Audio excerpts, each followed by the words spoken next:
20,000 Leagues Under the Sea, Chapter 8, Mobilis Immobile. This operation of taking us below was carried out roughly and at the speed of lightning. Neither my friends nor I had time to realize what was happening. I don't know how they felt as they were being brought into that floating prison, but as for me, a chill went down my spine. What sort of people were we dealing with? Undoubtedly, with some new kind of pirates roaming the sea in their own fashion. The hatch had barely closed behind me when I was surrounded by total darkness. My eyes, still under the influence of strong daylight, could make out nothing. I could feel my feet clinging to the rungs of an iron ladder. Behind me were Ned and Conseil, also held firmly by masked men. At the bottom of the ladder, a door opened and immediately closed behind us with a loud clang. We were alone. Where? I couldn't say or scarcely imagine. The darkness surrounding us was so total that after several minutes I could only make out some vague glow floating about in the blackest of nights. Ned Land, however, was furious with having been treated this way, and he gave free rein to his indignation. "Confound them," he cried. "These people are as hospitable as a bunch of Caledonians. They're probably nothing better than cannibals. It wouldn't surprise me a bit, but let me tell you, I'll give them some trouble before they eat me." "Calm down, Ned, calm down," Conseil said quietly. "Don't get carried away beforehand. We're not stewing in a pot yet." "Maybe not," replied the Canadian, "but it certainly looks like it. It's black enough in here to be the inside of a pot.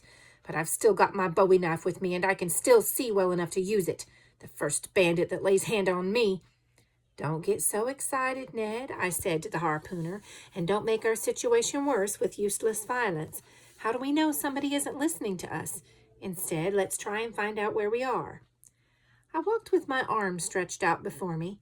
After 5 steps, I bumped into an iron wall made of plates bolted together. I then turned around and knocked against a wooden table with several stools next to it. The floor of this prison was covered with a thick linen mat which muffled the noise of our steps. The bare walls revealed no trace of a door or window. Conseil, going around the room in the opposite direction, finally met me, and we came back to the middle of the cabin. It must have been about 20 feet long and 10 feet wide. As for its height, Ned Land, in spite of his great size, could not touch the ceiling. A half an hour went by without event when suddenly, from nearly total darkness, we were subjected to blinding light. Our prison was suddenly lit up, and that is to say, it became filled with a light so bright that at first I couldn't stand it. By its whiteness and intensity, I recognized it as being the same electric light that had produced that magnificent effect of phosphorescence around the submarine. After being forced to close my eyes for a while, I opened them again and could see that the light was coming from a frosted half-globe in the ceiling of the cabin. "Finally, we can see," cried Ned Land, who was standing with his knife in hand, ready for anything. "I am sorry about that. I cannot control my neighbor's outbursts." "Yes," I said, "but we're still just as much in the dark about our situation." "Monsieur must be patient," said the imperturbable Conseil. The sudden lighting up of the cabin had permitted me to examine it carefully. It contained nothing but the table and 5 stools. The door was invisible and probably hermetically sealed. No sound reached our ears. Everything seemed dead inside the boat. Was it going forward, staying on the surface, or diving down into the ocean depths? There was no way of knowing. But there must have been some reason for the light being turned on. This seemed to indicate that some of the crew would turn up soon, for if you want to forget about people, you don't light up their cells. I turned out not to be wrong. There was a noise of bolts. The door opened, and 2 men appeared. One of them was short but powerfully built, with broad shoulders, strong arms and legs, a large head, thick black hair, a big mustache, and lively, penetrating eyes. His whole personality seemed full of that vitality which characterizes the people of southern France.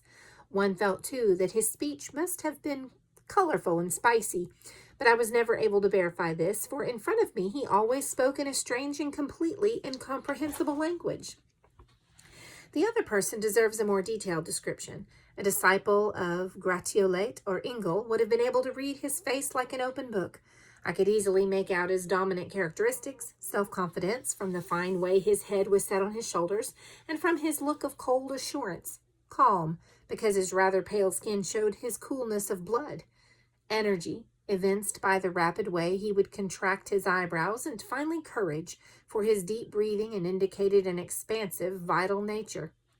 In addition, this man was proud. His firm, calm look seemed to reflect thoughts of high nature, and one could see in everything, in his bodily and facial movements, an undeniable openness of manner. I felt myself involuntarily reassured in his presence, and I predicted that our interview would have a favorable outcome.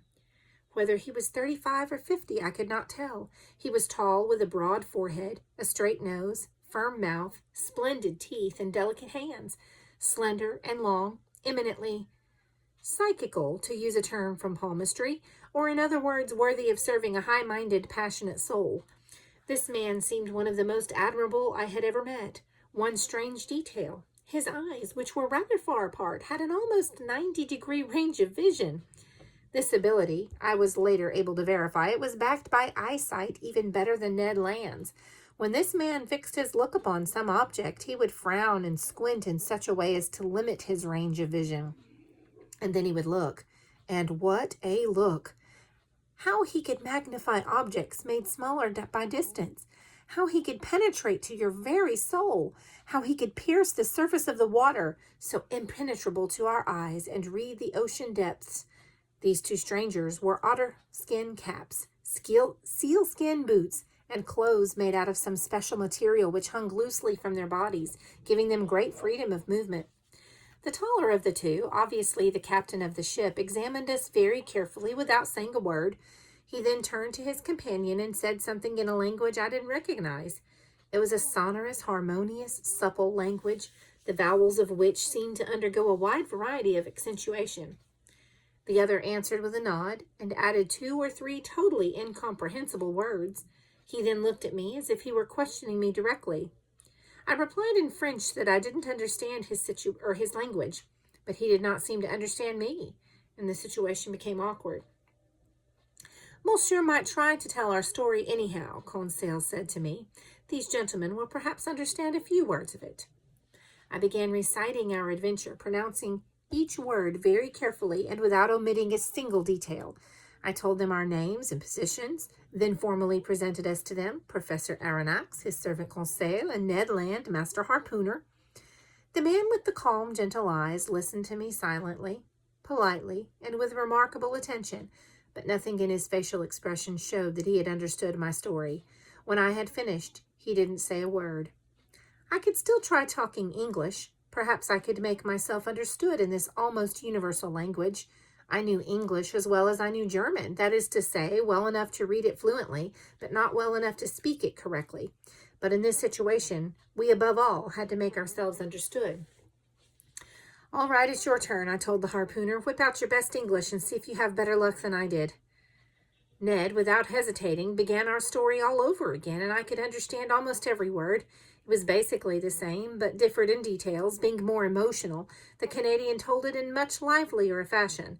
He complained bitterly of being imprisoned without regard to people's rights, asked what they thought they were doing in locking us up like this, invoked the law of habeas corpus, threatened to bring them to court, flailed about, gesticulated, shouted, and finally, with a very expressive gesture, made it clear we were dying of hunger.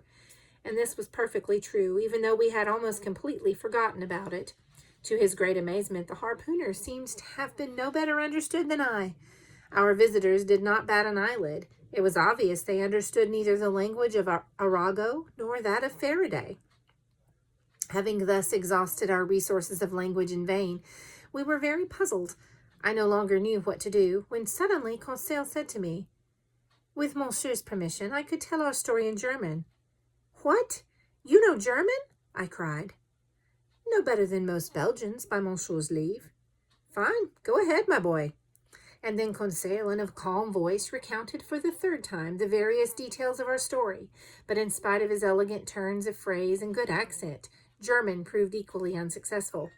Finally, at my wits' end, I gathered together the remains of my early schooling and started out narrating our adventure in Latin. Cicero would have blocked his ears and sent me off to the kitchen, but I managed to get through it. The result was the same. After this last attempt had come to nothing, the two strangers exchanged a few words in their strange language and went out, without even making one of those reassuring gestures known the world over. The door closed behind them. "This is disgraceful!" cried Ned Land, bursting out for the 20th time. We talked to those idiots in French, English, German, and Latin, and neither of them had the good grace to answer us." "Calm down, Ned," I told the raging harpooner. "Anger will get you nowhere." "But can't you see, Professor," said our irascible companion, "that we're going to die of starvation in this iron cage?" "Nonsense," said Conseil philosophically. "We can still hold out for a long time." "We mustn't despair, my friends," I said. "We've been in worse situations than this, so please do me the favor of waiting a while before you form an opinion of the captain and crew of this boat." "My mind's completely made up," replied Ned Land. "They're nothing but a bunch of scoundrels." "All right, then. What country they're from?" "Scoundrel Land." "That's all very well and good, Ned, but that country hasn't yet been very clearly marked on maps, and I must admit that it's very difficult to try and figure out just where they're from. They're neither English, French, or German. That's all we can say for sure.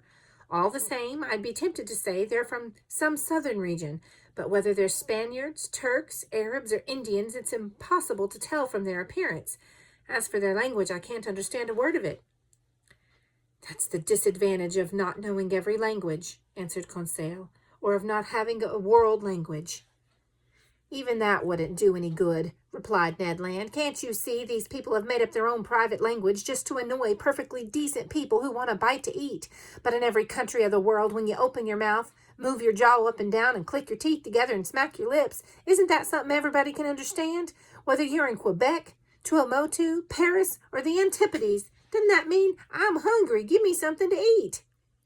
"Yes," said Conseil, "but some people are so stupid that they—" And in the middle of a sentence, the door opened. A steward entered.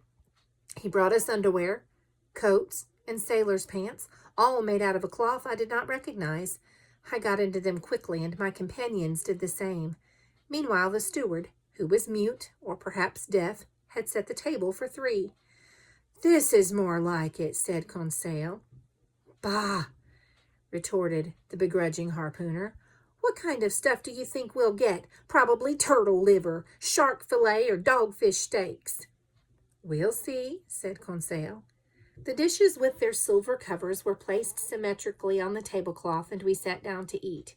There was no doubt about it. We were in the hands of civilized people, and except for the electric light, I would have thought myself in the Adelphi Hotel in Liverpool or the Grand Hotel in Paris. I must admit, however, that there was no bread or wine. The water was fresh and clear, but it was only water, which wasn't much to Ned's liking. Among the things offered us, I could recognize various delicately prepared fish, but there were certain dishes which, although excellent, were completely unfamiliar to me, and I could not even have said to what kingdom, animal, or vegetable their contents belonged. As for the dinner service, it was elegant and in perfect taste. Each utensil, spoons, forks, knives, and plates, had engraved on it a letter surrounded by a motto, which looked like this. It's a capital N surrounded in a clear, thin oval with words at the top that I can't read. Mobile and immobile element. This motto corresponded perfectly to the submarine itself, on the condition that one translated the preposition in by IN and not ON.